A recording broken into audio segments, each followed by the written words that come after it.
So when I looked at the 2024 statistics in our annual State of the Nation report, frankly, it left me kind of flat. I think it's disappointing that we haven't improved representation at the board level between 2023 and 2024.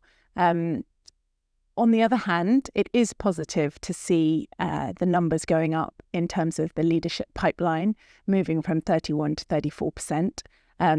But for me, it's crucial that we do actually move the needle at the very top of the industry. So board representation, executive directors and non-executive directors is really important.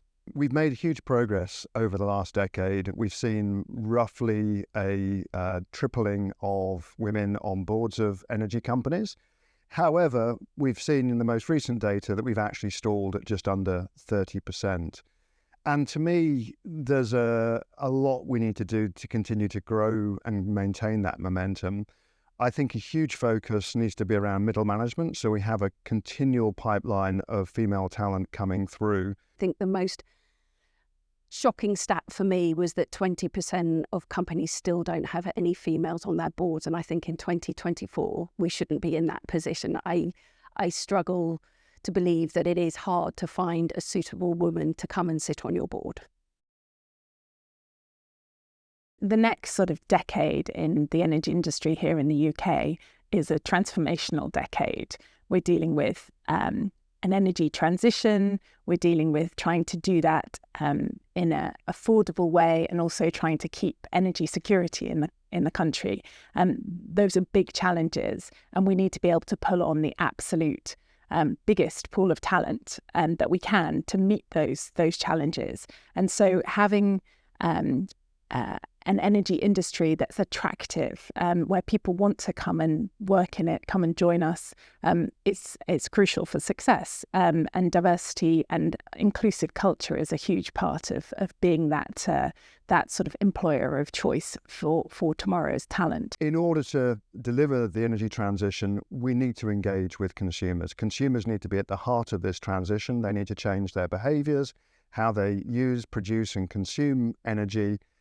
And therefore, we need an energy industry that truly represents the society in which we operate. And if we don't have every faction of society truly represented in this industry, I think it'll be really difficult to achieve net zero. To really make the changes that we need to see happen over the next few years out to 2030, I mean, ultimately, it needs all of us. But for me, this is about leadership. It's about the leadership of companies at the CEO level. It's also at the board level, at the chair, challenging their executives on the progress that's being made. It's about challenging the supply chain, challenging customers, having regulators, maybe set expectations around what they want to see in the sector, and for government to provide a supportive environment in which we're operating. So it needs all of us. And I think there's also a really important role for allies, male allies in this instance, to really engage, to support, to understand the roles that they can play in order to accelerate this agenda. So I think the changes that need to be had within the sector in terms of meeting Powerful Women's 2030 target is having those difficult conversations around D&I.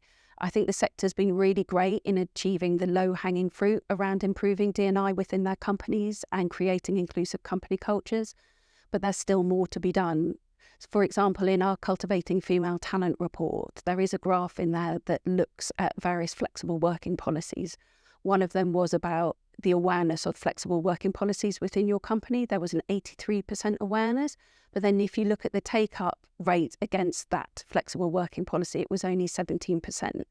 So my question back to the energy companies is, why is that take up so low? Why are people not feeling comfortable to take up that flexible working policy? What is preventing them? What can you do as a company to support those people to take up those policies?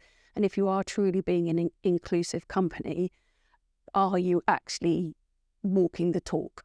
I think that leaders have many competing priorities, but a steadfast year in, year out commitment to improve diversity within their own organisations, to make that really part of their leadership brand and what they're seen to stand for in their own organisations. I think that's the thing that I've seen really unlock real improvements in diversity. Energy is both complex, important, and always changing. And the last couple of years, the pace of change has been really high. Russia, Ukraine, energy prices, all energy transition, all of these dynamics.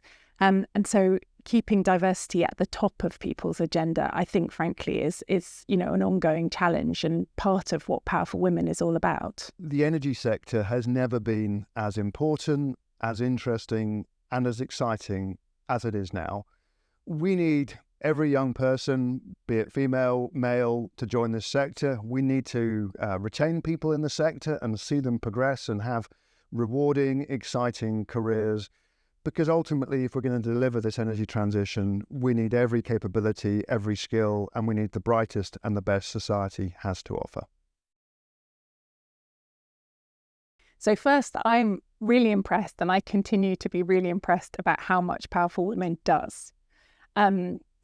In terms of the most important things, I'm a scientist.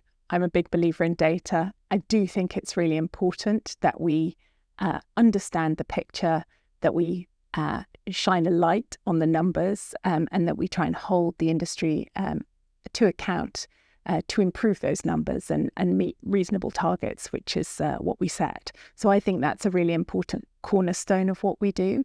But it's also about influencing leaders and trying to share best practice and give companies the resources to make changes and make a difference. So in the next decade, I think we also need to get better at engaging the majority of our industry, which is currently men, on why diversity is important for them as well, and make it a priority from their perspective too. One of the things that I'm really proud of with Powerful Women, I think, is our engagement with not only senior leaders through our Energy Leaders Coalition. That group has become a really powerful cohort and a really powerful ally for Powerful Women in driving change. By having our engagement with government as well, we're able to, I think, ensure that gender diversity is kept on the conversation. And that, again, has been a real powerful asset for Powerful Women. And I think our strongest asset are our women and our allies, by having people kind of behind what Powerful Women's trying to do and drive our message forward. We've seen tremendous progress. And at the same time, today, we still have 20% of the UK's largest energy companies without a single female on their boards. So we have so much further to go. And then I think continuing to be a really powerful resource for women to access advice, mentorship, and get the network effect from engaging with one another. So in many respects, the ultimate aim of Powerful Women is to no longer exist, because we reach a point at which we've reached gender parity, we've tackled other forms of diversity, and we really have reached that point at which the energy sector is truly diverse, inclusive, and equitable. To me, we're sort of at an inflection point. The easy work has now been done. We now need to drive the more difficult stuff, the more subtle stuff, and really see out to 2030 those 40% targets met. Powerful Women has achieved a huge amount in the last decade, and that is a real tribute to those who set it up, who ran it, and who supported it. But now we need to look to the next decade and what we can all do to ensure that we get a gender-balanced energy industry that can deliver the energy transition.